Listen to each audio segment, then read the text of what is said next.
बिस्मिल्लाहिर्रहमानिर्रहीम। अच्छा बेटे, लास्ट टाइम हमारे 2 लेक्चर्स हो गए थे चैप्टर नंबर 5 के। तो उसके बाद बेटा हमने लेक्चर नंबर 3 जो है अब देखना है। इसमें बेटे हमने डिस्कस करना है इवेपोरेशन। इवेपोरेशन नेम से जाहिर होता है, इवेपोरेशन का लफ्ज़ी मतलब होता है फॉर्मेशन ऑफ वेपर्स। ठीक है जी। तो वेपर्स का बनना होता है इवेपोरेशन, बुखारात का बनना। ठीक है, बुखारात के बनने का अमल इवेपोरेशन होता है।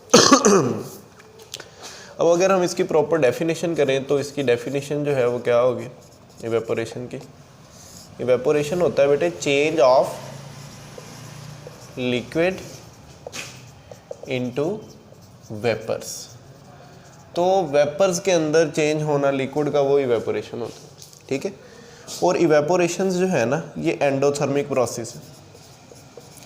एंडोथर्मिक प्रोसेस से क्या मुराद है? यानी कि रिक्वायर एनर्जी, इसके लिए एनर्जी रिक्वायर होती है। और अगर हम इसकी एग्जांपल भी देनी है, नेक्स्ट हेडिंग हम बनाएंगे एग्जांपल की कि ये वाटर है।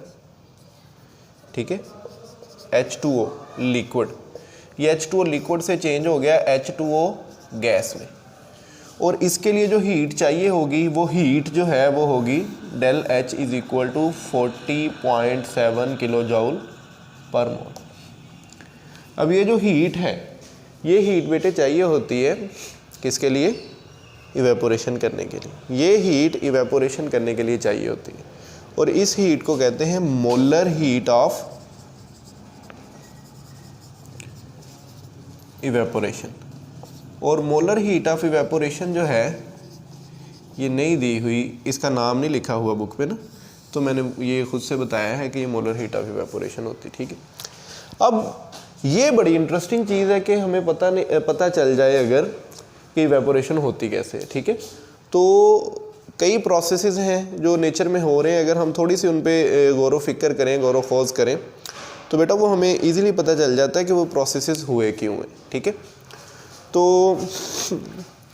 वाई इवेपोरेशन टेक्स प्लेस, कि इवेपोरेशन होती क्यों है।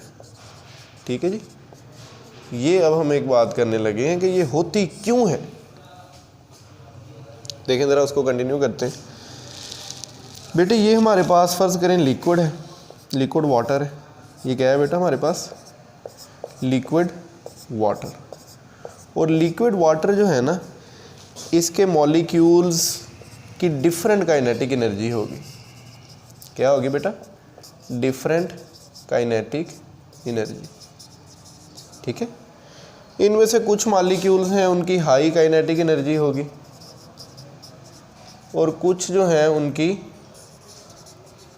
एवरेज काइनेटिक एनर्जी होगी।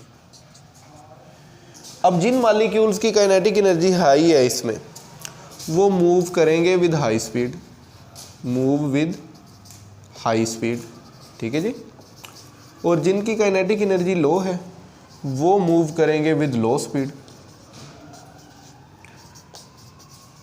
अब मैं इधर ब्लैक से बनाने लगा हूँ वो मॉलिक्यूल्स जिनकी एनर्जी हाई है, उनको ब्लैक से बना लिए हैं। ये मॉलिक्यूल्स हैं जिनकी एनर्जी हाई है, और ये मॉलिक्यूल्स हैं जिनकी एनर्जी लो है। ठीक है जी। तो ये जो हाई एनर्जी वाले मॉलिक्यूल्स हैं, इनको दूसरे मॉलिक्यूल्स अट्रैक्ट कर रहे हैं। और मैंने अभी बताया कि हाई एनर्जी वाले मॉलिक्यूल्स जो हैं उनकी स्पीड हाई है। तो चूँकि हाई एनर्जी वाले मॉलिक्यूल्स की स्पीड हाई है, स्पीड हाई होने की वजह से वो ये उनके जो नेबरिंग मॉलिक्यूल्स के उनके साथ एसोसिएशंस बने हुए हैं ना, वो ये एसोसिएशंस ब्रेक कर देते हैं।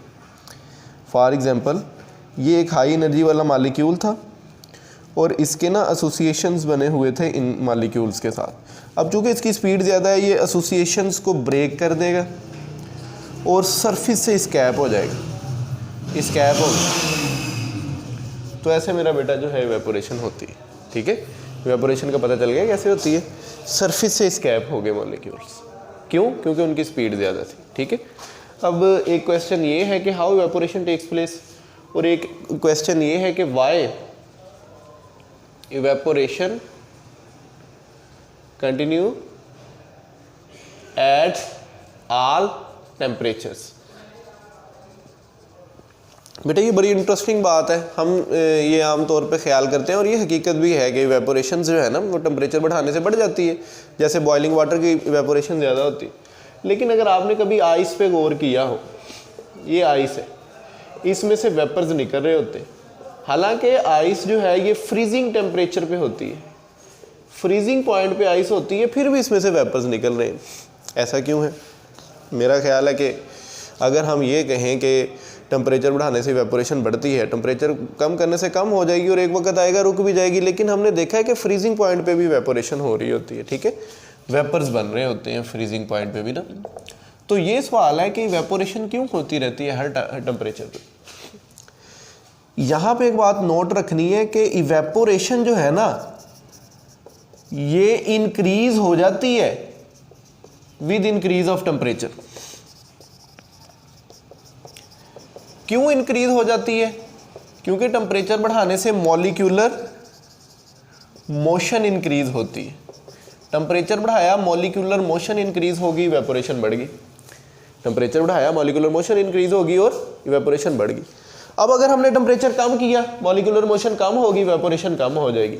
अब यहाँ पे एक बात याद रखनी है कि फ्रीजिंग टेम्परेचर जो होता है ना, या फ्रीजिंग पॉइंट जो होता है, उस पे मॉलिक्यूलर मोशन जो है ना डज नॉट स्टॉप, वो रुकती नहीं है।